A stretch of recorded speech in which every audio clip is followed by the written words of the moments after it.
Good morning, everybody. Welcome to our ANZAC Day service here at Yarraman. Could everybody be upstanding for the mounting of the Patapā party?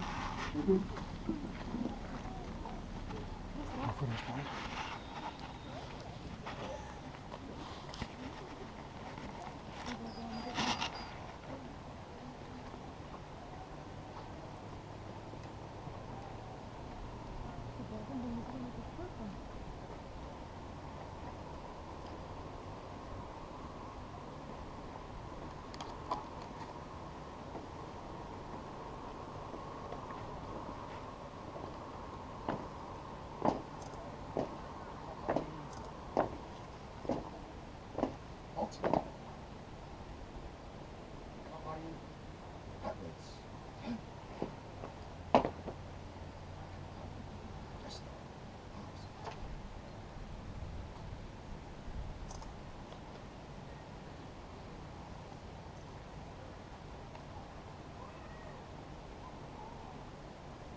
Okay, everybody, thank you very much for being seated.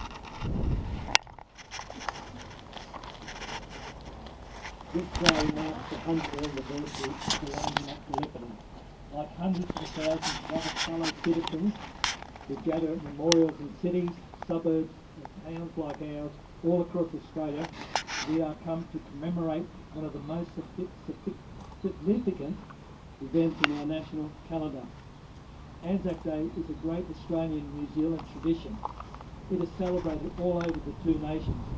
Wherever Australians are overseas, the fact that ANZAC Day is a day for people is evident in the way we mark it. It is not a day of military parades or power. It is a day of gathering of veterans, reunions and services, of community and involvement, of reflection and honouring of our pallbearers. It is our day, a day to remember with affection the courage of people and the values of friendship, to honour the dead and acknowledge those who have still suffered in war. We do not celebrate the victories or the glorification of war. We celebrate the human spirit, the spirit of the ANZAC. ANZAC is one legacy that has a meaning just as important for Australians today as it is the day that it first happened. We must protect that. I would like to call the Yarraman Grade 9 School ambassadors, Reba Collins and Lachlan Davies, to come up please and read their Australian Day, ANZAC Day dedication.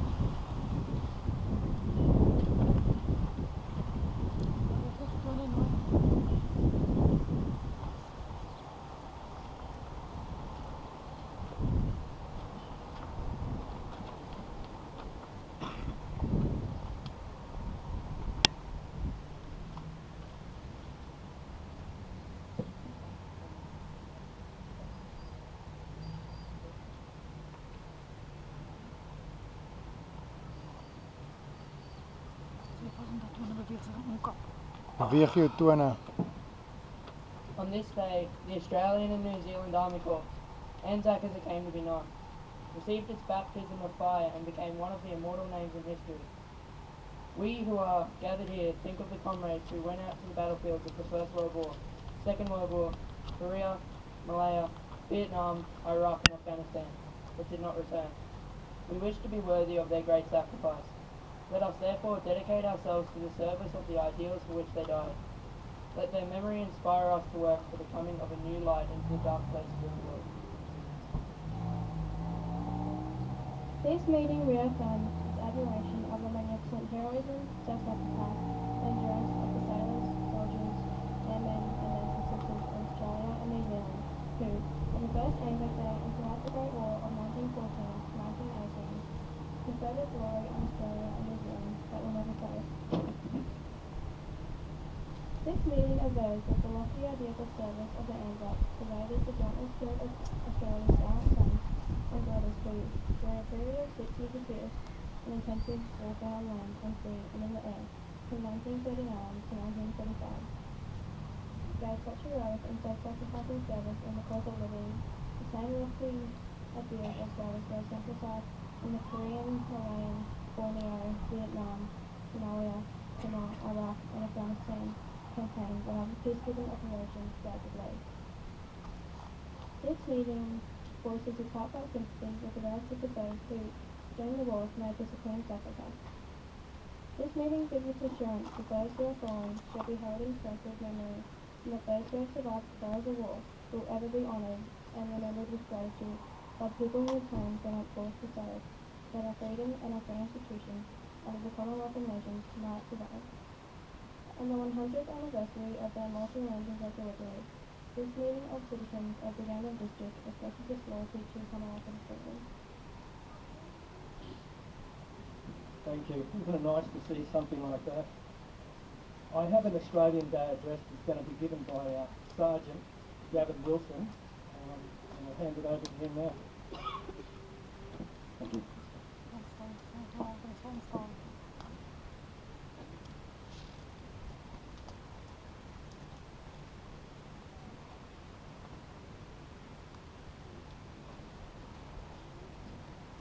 100 years ago, on a dark and still night, thousands of brave young Australians and New Zealand men waited in boats off the Gallipoli Peninsula, unaware of the Turkish force that would lead them, oblivious of the grueling 8-month campaigns that were ensued. Waiting with their fellow mates were Richard Gunston, killed 30th April at Lone Pine, Edward Bryant, bullet wound to the left arm, James Durham, bullet wound to the right side of the glute, James Heenan, bullet wound, Frank Joy, Charles Glanville, military medal, and Philip O'Brien died of gunshot wounds 7th of May 1915, received at Lone Pine on the Bay of Sea. These fellows are all on Yarraman Memorial and the Yarraman men. 100 years ago, the ANZAC spirit of courage, loyalty and mateship was born.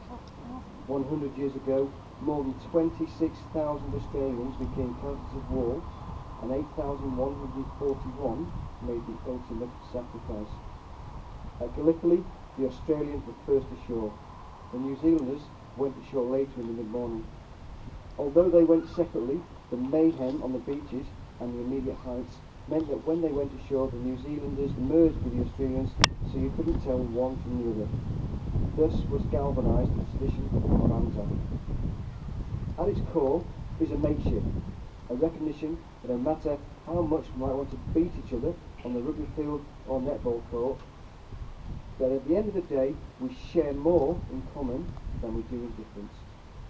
Being an ANZAC means having strength, courage and commitment to a task, the integrity to carry it through, and to always support your friend when in need. In times of trouble, overseas and at home, Australia and New Zealand continue to support each other. The 100th anniversary of the Gallipoli landings will thrust ANZAC and what it ought to mean to us into the foreground of our public debate. That is a very good thing. But if we are to realise the legacy that those men left to us, we should honour their humanity and sacrifice by refraining from projecting our contemporary values and judgment on them. Nor should we overstate their military prowess or see them as natural warriors. It is essential to treat ANZAC as human beings. Only by standing in their shoes and looking at the world through their eyes can we truly comprehend their motives. Every one of those soldiers who embarked for exotic lands in 1915 arrived with a deeply personal decision. They were empire men. A significant number had either been born in Britain or had kinfolk there.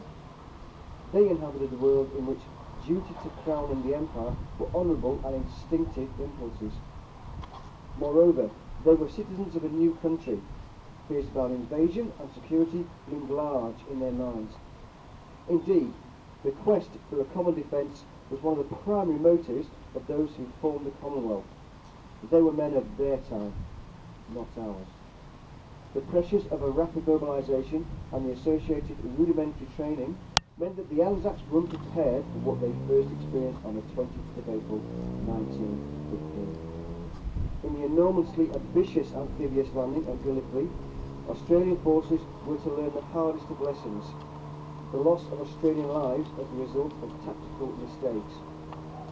However, the experience gained by officers and soldiers alike at Gallipoli was hard won, and subsequently for effective use on the Western Front and in other operational theatres.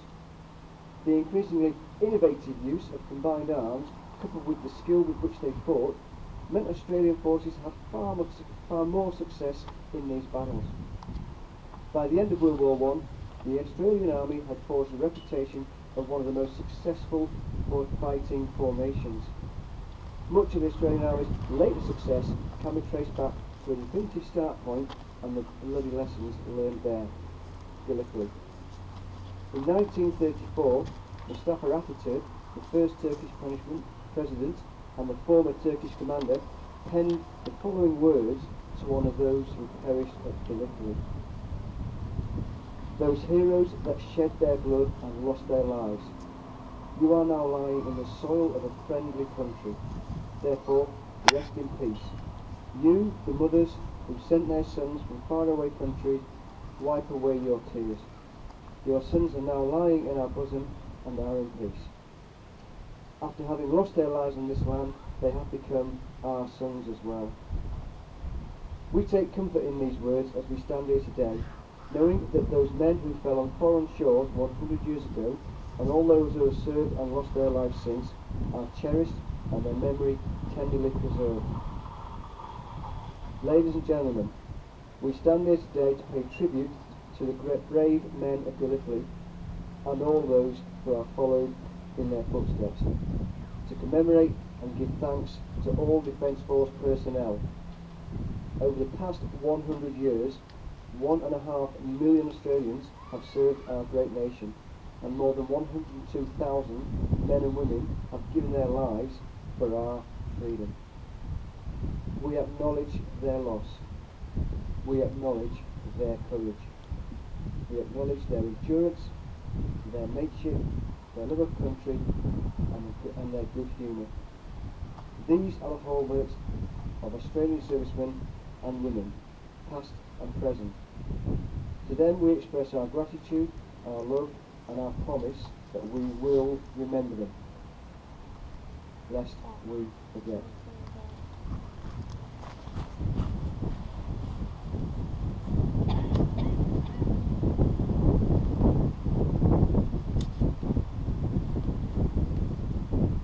I'd like to call the people forward to raise some wreaths.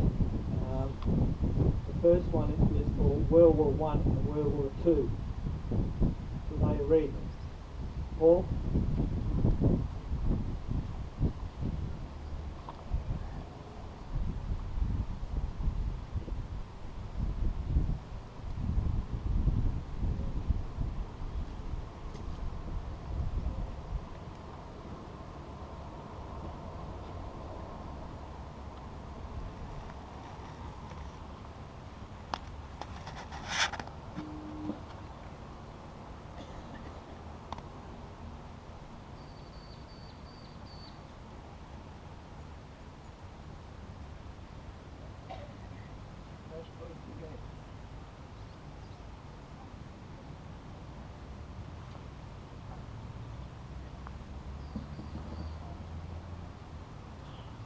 Korean